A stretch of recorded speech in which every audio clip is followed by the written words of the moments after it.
ನಮಸ್ಕಾರ ನನ್ನ ಎಲ್ಲ ಪ್ರೀತಿಯ ತೆರಿಗೆದಾರರಿಗೆ. ನಾನು ಯಾವಾಗೆಲ್ಲ ಸೈನ್ ಮಾಡ್ತೀನಿ ಆ್ಯಸ್ ಎ ಚಾರ್ಟರ್ಡ್ ಅಕೌಂಟೆಂಟ್, ಬೇರೆ ಕೆಲವೊಂದು ಸರ್ಟಿಫಿಕೇಟ್ಗಳನ್ನ ಸೈನ್ ಮಾಡೋದಾಗಲಿ ಅಥವಾ ಬೇರೆ ಎಲ್ಲಾದರೂ ಹೋಗಿದ ಕಡೆ CA ಸುನಿಲ್ ಎನ್ ಅಂತ ಈ ಥರ ಹೆಸರು ಬರೆದಾಗ, ಅಂದರೆ ಪ್ರಿಫಿಕ್ಸ್ ಇರುತ್ತೆ ನನ್ನ ಹೆಸರು ಮುಂದೆ CA ಅಂತ, ಅಂದರೆ ಚಾರ್ಟರ್ಡ್ ಅಕೌಂಟೆಂಟ್ ಅಂತ.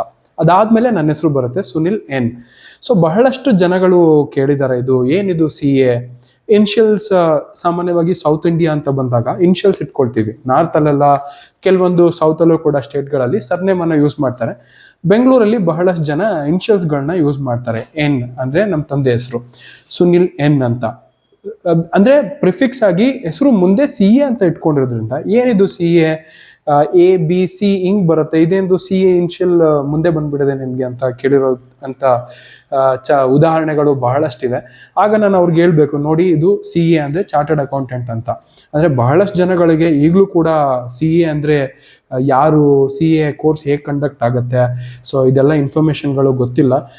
ಈವನ್ ನಾನು CA ಕೋರ್ಸ್ ಮಾಡಬೇಕಾದ್ರೂ ಕೂಡ ಬಹಳಷ್ಟು ಜನ ಕೇಳ್ತಿದ್ದು, ಯಾವ ಕಾಲೇಜಲ್ಲಿ ಓದ್ತಾ ಇದ್ದೀರಾ, ಯಾವ ಸೆಮಿಸ್ಟರ್ ನಿಮಗೆ, ಅಥವಾ ಯಾವ್ದಾದ್ರು ಒಂದು ಸ್ಟೇಜ್ ಆಫ್ ಎಕ್ಸಾಮ್ ಕ್ಲಿಯರ್ ಮಾಡ್ಕೊಂಡಾಗ ನಿಮ್ದು ಎಷ್ಟು ಪರ್ಸೆಂಟೇಜ್ ಇದೆ, ಈ ಥರ ಎಲ್ಲ ಕ್ವಶನ್ಗಳನ್ನ ಕೇಳ್ತಾರೆ. ನೋಡಿ, ನಮ್ಮ CA ಕ್ವಾಲಿಫಿಕೇಷನ್ ಅಂದರೆ ನಮ್ಮ ಸರ್ಟಿಫಿಕೇಟ್ ಬಂದು ಯಾವುದೇ ಯೂನಿವರ್ಸಿಟಿಗಳಿಂದ ಸಿಗುವಂಥ ಒಂದು ಡಿಗ್ರಿ ಅಲ್ಲ. ಅಂದರೆ ICAI institute of chartered accountants of India ಅಂತಿದೆ. It's a statutory body enacted by an act of parliament. ಒಂದು ಆ್ಯಕ್ಟ್ ಮುಖಾಂತರ ಸೃಷ್ಟಿ ಮಾಡಿರೋವಂಥ ಒಂದು ಸ್ಟ್ಯಾಟ್ಯೂಟರಿ ಬಾಡಿ. ಸೊ ಅಲ್ಲಿಂದ ನಮಗೆ ICAI ಇಂದ ನಮಗೆ ಒಂದು CA ಡಿಗ್ರಿ ಅಥವಾ ಕ್ವಾಲಿಫಿಕೇಷನ್ ಸಿಗುವಂಥದ್ದು. ಸೊ ಇದು ಯಾವುದೇ ಕಾಲೇಜ್ಗಳಲ್ಲಿ ಕಂಡಕ್ಟ್ ಮಾಡುವಂಥ ಎಕ್ಸಾಮ್ಗಳಲ್ಲ. ಸೊ ಇನ್ಸ್ಟಿಟ್ಯೂಟ್ ಬಂದು ಬೆಂಗಳೂರಲ್ಲಿ ವಸಂತ ನಗರದಲ್ಲಿದೆ, ಬೆಂಗಳೂರು ಬ್ರಾಂಚ್ ಬಂದು. ಸೊ ಅಲ್ಲಿ ಕೂಡ ವಿಸಿಟ್ ಮಾಡಿದ್ರೆ ಯಾರಾದರೂ CA ಆಸ್ಪಿರೆಂಟ್ಸ್ ಇದ್ದರೆ, CA ಓದಬೇಕು ಅನ್ನೋಂಥವ್ರು, ನಿಮಗೆ ಅಲ್ಲೋದ್ರೆ ಪೂರ್ತಿ ಮಾಹಿತಿ ಸಿಗುತ್ತೆ.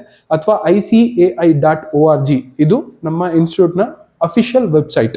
ಸೊ ಅಲ್ಲಿ ವಿಸಿಟ್ ಮಾಡಿದ್ರು ಕೂಡ ನಿಮಗೆ ಸ್ಟೂಡೆಂಟ್ ಪೋರ್ಟಲಲ್ಲಿ ನಿಮಗೆ ಎಲ್ಲ ಇನ್ಫಾರ್ಮೇಷನ್ ಕೂಡ ಸಿಗುತ್ತೆ.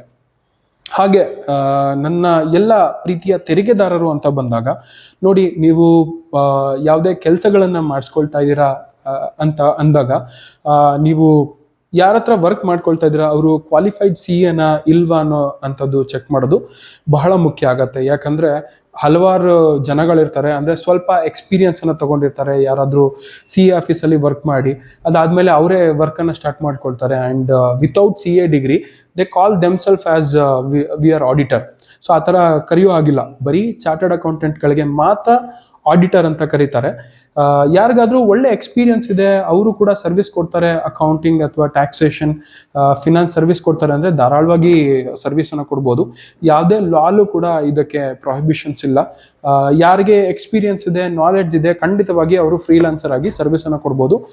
ಆದರೆ ನಾವು ಚಾರ್ಟರ್ಡ್ ಅಕೌಂಟೆಂಟ್ ಅಥವಾ ಆಡಿಟರ್ ಅನ್ನುವಂಥ ಪದಗಳನ್ನು ಬಳಕೆ ಮಾಡೋದಾಗ್ಲಿ, ಅಥವಾ CA ಅಫಿಷಿಯಲ್ ಲೋಗೋನ ಎಲ್ಲಾದರೂ ಅವರ ಸ್ಟೇಷನರಿಯಲ್ಲಿ ಅಂದರೆ ಇನ್ವಾಯ್ಸಲ್ಲಾಗಲಿ ಅಥವಾ ಡಿಸ್ಪ್ಲೇ ಬೋರ್ಡಲ್ಲಾಗಲಿ ಉಪಯೋಗ ಮಾಡ್ತಾ ಇದ್ದಾರೆ ಅಂತ ಅಂದರೆ ICAI ಇಂದ ಆ್ಯಕ್ಷನ್ ತಗೊಳ್ತಾರೆ, ಅವ್ರಿಗೆ ಪೆನಾಲ್ಟಿ ಕೂಡ ಲೆವಿ ಮಾಡ್ತಾರೆ. ಸೊ ಇದು ತಪ್ಪು, ಈ ಥರ ಮಾಡಬಾರ್ದು. ಹಾಗೆ ಯಾರೆಲ್ಲ ಸರ್ವಿಸ್ ರಿಸೀವ್ ಮಾಡ್ಕೊಳ್ತೀರಾ, ಸೊ ನೀವು ವರ್ಕ್ ಮಾಡ್ಕೊಳ್ಳೋದಕ್ಕೂ ಮುಂಚೆ ನಾವು CA ಹತ್ರ ವರ್ಕ್ ಮಾಡ್ಕೊಳ್ತಾ ಇದ್ದೀವಾ ಅಥವಾ ಇಲ್ವಾ ಅನ್ನೋದು ಚೆಕ್ ಮಾಡಬೇಕಾಗತ್ತೆ. ನಮಗೆ ಎಲ್ಲ ಚಾರ್ಟರ್ಡ್ ಅಕೌಂಟೆಂಟ್ಗಳಿಗೆ ಒಂದು ಮೆಂಬರ್ಶಿಪ್ ನಂಬರನ್ನು ಕೊಡ್ತಾರೆ ಇನ್ಸ್ಟಿಟ್ಯೂಟಿಂದ. ಆ್ಯಂಡ್ ನಾವು ಯಾವುದೇ ಸರ್ಟಿಫಿಕೇಟ್ ಮಾಡ್ತೀವಿ ಅಂತಂದರೆ ಒಂದು ಯೂನಿಕ್ ಐಡೆಂಟಿಫಿಕೇಶನ್ ನಂಬರನ್ನು ಜನ್ರೇಟ್ ಮಾಡ್ತೀವಿ. ಅದನ್ನು ಅಫಿಷಿಯಲ್ ಆಗಿ ICAI ವೆಬ್ಸೈಟ್ಗೆ ಹೋಗಿ ಕೂಡ ನೀವು ಸರ್ಚ್ ಮಾಡ್ಬೋದು. ಸರ್ಟಿಫಿಕೇಟ್ ಸ್ಟೇಟಸ್ ಅಲ್ಲೇ ಸಿಗುತ್ತೆ ನಿಮಗೆ. ಹಾಗೆ ನಾವು ಯಾರೇ CA ಅಂದ್ಕೊಂಡು ಪ್ರಾಕ್ಟೀಸ್ ಮಾಡ್ತಾ ಇರ್ತಾರಲ್ಲ, ಯಾವ್ದಾದ್ರು ಮೆಂಬರ್ಶಿಪ್ ನಂಬರ್ ಕೊಟ್ಟರೆ ನೀವು ICAI ವೆಬ್ಸೈಟ್ಗೆ ಹೋಗಿ ಕೂಡ ನೀವು ಮೆಂಬರ್ಶಿಪ್ ನಂಬರನ್ನು ಯೂಸ್ ಮಾಡಿದ್ರೆ ಅವರು CA ಇದ್ದಾರಾ ಇಲ್ವಾ ಅನ್ನೋವಂಥದ್ದನ್ನು ನೀವು ಟ್ರ್ಯಾಕ್ ಮಾಡ್ಬೋದು. ಯಾಕೆ ನಾನು ಈ ವಿಡಿಯೋ ಮಾಡ್ತಾ ಇದ್ದೀನಿ ಅಂತಂದರೆ, ಈಗೆಲ್ಲ ಡಿಜಿಟಲ್ ಫ್ರಾಡ್ ತುಂಬಾ ಆಗ್ತಾ ಇದೆ. ನೀವು ನ್ಯೂಸ್ ಪೇಪರಲ್ಲಿ ನೋಡ್ಬೋದು, ಡೈಲಿ ಬೇಸಿಸಲ್ಲಿ ಲಕ್ಷ ಅಲ್ಲ ಕೋಟಿ ರೂಪಾಯಿ ತೆರಿಗೆ ಅಂತೀನಿ ಅಕೌಂಟಿಂದ ದುಡ್ಡನ್ನು ಅವ್ರ ಅಕೌಂಟ್ಗಳಿಗೆ ಟ್ರಾನ್ಸ್ಫರ್ ಮಾಡ್ಕೊಳ್ಳೋದು, ಈ ಥರ ಪ್ರಕರಣಗಳು ನಡೀತಾ ಇದೆ. ಹಾಗಾಗಿ ಯಾರಿಗೆ ನೀವು KYC ಡಾಕ್ಯುಮೆಂಟ್ಸ್ಗಳನ್ನು ಕೊಡ್ತಾ ಇದ್ದೀರಾ, ಆ ಎಲ್ಲ ಡೇಟಾ ಅವ್ರ ಹತ್ರ ಹೋಗ್ಬಿಡುತ್ತೆ, ಯಾರು ಸರ್ವಿಸ್ ಪ್ರೊವೈಡರ್ ಇರ್ತಾರೆ. ಹಾಗೆ ಆ್ಯಂಡ್ ನಮ್ಮ ಕೆಲಸಕ್ಕೆ ಎಲ್ಲದಕ್ಕೂ OTP ಬೇಕಾಗುತ್ತೆ. ಒಂದು GST ರಿಟರ್ನ್ ಫೈಲ್ ಮಾಡೋದ್ರಿಂದ ಇರ್ಬೋದು, ಇನ್ಕಮ್ ಟ್ಯಾಕ್ಸ್ ರಿಟರ್ನ್ ಫೈಲ್ ಮಾಡೋದ್ರಿಂದ ಇರ್ಬೋದು, ಅಥವಾ ಬೇರೆ ಯಾವುದೇ ಸ್ಟೇಟ್ ಗೌರ್ಮೆಂಟ್ ಕೊಡುವಂಥ ಎಲ್ಲ ಲೈಸೆನ್ಸ್ಗಳಿಗಿರ್ಬೋದು, ಎಲ್ಲದಕ್ಕೂ OTP ಬೇಕಾಗುತ್ತೆ. Aadhaar OTP is very much required in order to do any work ನಮ್ಮ CA ಪ್ರಾಕ್ಟೀಸ್ ಅಂತ ಬಂದಾಗ. ಸೊ ನೀವು OTP ಕೊಡಬೇಕಾದ್ರೆ ನಿಮಗೆ ಪೂರ್ತಿ ನಂಬಿಕೆ ಇರಬೇಕಲ್ವಾ, ಯಾರು ಒಂದು ಮೋಸ್ಟ್ ಟ್ರಸ್ಟೆಡ್ ಆಫೀಸಿಂದ ನಾವು ಸರ್ವಿಸನ್ನು ತಗೊಳ್ತಾ ಇದ್ದೀವಿ ಅಂತ, ಅಥವಾ ನಿಮ್ಮ KYC ಇನ್ಫಾರ್ಮೇಷನ್ನ ಯಾರ್ಯಾರಿಗೂ ಕೊಟ್ಟು ಮೋಸ ಹೋಗೋದು ಬೇಡ ಅಂತ ಒಂದು ಇಂಟೆನ್ಷನ್. ಅದಾದಮೇಲೆ ನಾವು CA ಅಂತ ಹೇಳ್ಕೊಂಡು ನಿಮ್ಮ ಹತ್ರ ಎಕ್ಸಾರ್ಬಿಟೆಂಟ್ ಆಗಿ ಫೀಸನ್ನು ಕಲೆಕ್ಟ್ ಮಾಡಿಕೊಂಡು ಸರ್ವಿಸನ್ನು ಕೊಟ್ಟಿಲ್ಲ ಅಂತಂದರೆ ನಮಗೂ ಕೂಡ ಕೆಟ್ಟ ಹೆಸರು ಬರುತ್ತೆ, CA ರೆಪ್ಯುಟೇಷನ್ ಡ್ಯಾಮೇಜ್ ಆಗುತ್ತೆ. ಸೊ ಯಾರು ಕ್ವಾಲಿಫೈಡ್ ಚಾರ್ಟರ್ಡ್ ಅಕೌಂಟೆಂಟ್ಗಳಿರ್ತಾರೆ ಯಾರು ಆ ಥರ ಮೋಸ ಮಾಡೋಕ್ಕೆ ಹೋಗಲ್ಲ, ಸಾಮಾನ್ಯವಾಗಿ ಯಾರೂ ಮಾಡಲ್ಲ. ಯಾಕಂದರೆ ಅವ್ರು ಏನು ಫೀಸ್ ತೊಗೊಳ್ತಾರೆ ಅದಕ್ಕೆ ಕರೆಕ್ಟಾಗಿ ಸರ್ವಿಸನ್ನು ಕೂಡ ಕೊಟ್ಟಿರ್ತಾರೆ. ಔಟ್ ಆಫ್ ಸ್ಕೋಪ್ ಸರ್ವಿಸ್ ಇದ್ದರೆ ಅಡಿಷ್ನಲ್ ಆಗಿ ಚಾರ್ಜ್ ಮಾಡೋವಂಥ ಕೇಸ್ಗಳಿರುತ್ತೆ.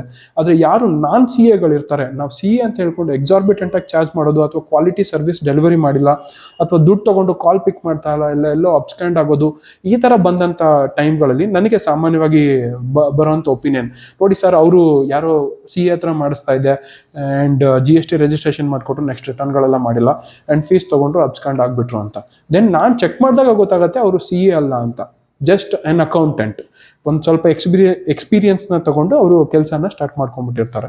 ಸೊ ಈ ಡಿಫ್ರೆನ್ಸನ್ನು ಐಡೆಂಟಿಫೈ ಮಾಡೋದು ಎಲ್ರಿಗೂ ಕೂಡ ಬಹಳ ಇಂಪಾರ್ಟೆಂಟ್ ಆಗಿರುತ್ತೆ. ಐ ಹೋಪ್ CA ಅಂದರೆ ಏನು, ಅವ್ರ ಕೆಲಸ ಏನಿರುತ್ತೆ, ಅದೆಲ್ಲ ಒಂದು ಲಿಮಿಟೆಡ್ ಇನ್ಫಾರ್ಮೇಷನ್ ಕೊಟ್ಟಿದ್ದೀನಿ. ಇಲ್ಲ ಈ ವಿಡಿಯೋ ಮಾಡ್ತಾ ಇದ್ರೆ ದಿನ ಪೂರ್ತಿ ವಿಡಿಯೋ ಮಾಡೋದ್ರಲ್ಲೇ ಮುಗ್ದೋಗ್ಬಿಡುತ್ತೆ. ನಿಮ್ಗೆ ಏನಾದರೂ ಬೇರೆ ಏನಾದರೂ ಕ್ವೆಶ್ಚನ್ ಕೇಳಬೇಕು ಅಂತ ಇದ್ದರೆ, ಯಾರಾದರೂ ಸ್ಟೂಡೆಂಟ್ಸ್ ಇದ್ದರೆ ನನ್ನ ಕಮೆಂಟ್ ಬಾಕ್ಸಲ್ಲಿ ಮೆನ್ಷನ್ ಮಾಡಿ. ಹಾಗೆ ನನ್ನ ವಾಟ್ಸಪ್ ನಂಬರನ್ನು ಡಿಸ್ಕ್ರಿಪ್ಷನಲ್ಲಿ ಮೆನ್ಷನ್ ಮಾಡಿದ್ದೀನಿ, ನೀವು ನನಗೆ ವಾಟ್ಸಪ್ ಮೆಸೇಜ್ ಕೂಡ ಡ್ರಾಪ್ ಮಾಡ್ಬೋದು. ನಮ್ಮ ಕರ್ನಾಟಕ, ನಮ್ಮ ಕನ್ನಡ, ನಮ್ಮ ಹೆಮ್ಮೆ. ಜೈ ಹಿಂದ್, ಜೈ ಕರ್ನಾಟಕ. ನಮಸ್ಕಾರಗಳು.